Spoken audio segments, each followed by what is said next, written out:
ఆ పుట్టుకతోని ఆయన చేసిన సేవలు అవన్నీ.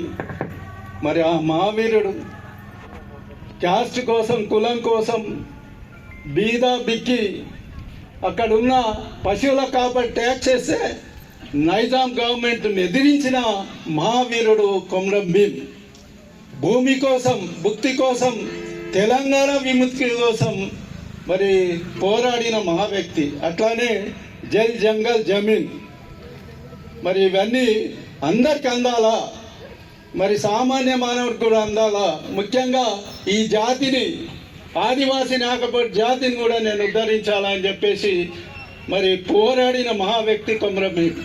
నేను చెప్తా ఉన్నా, ఈ రోజుల్లో తల్లిదండ్రులకు అన్నం పెట్టలేని కొడుకులు కొందరు ఉన్నారు ఈ రోజుల్లో.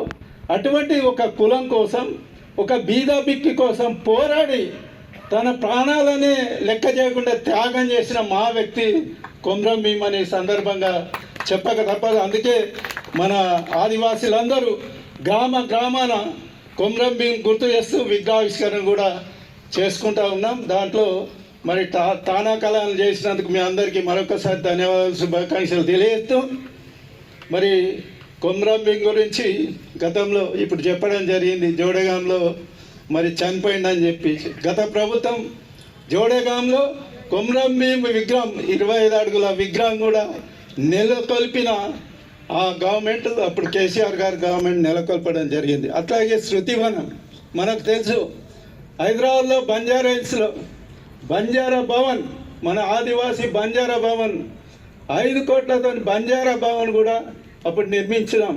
ఇప్పుడు మనం కొమరం భీంను మరి అధికారికంగా కూడా జరుపుకుంటున్నాం.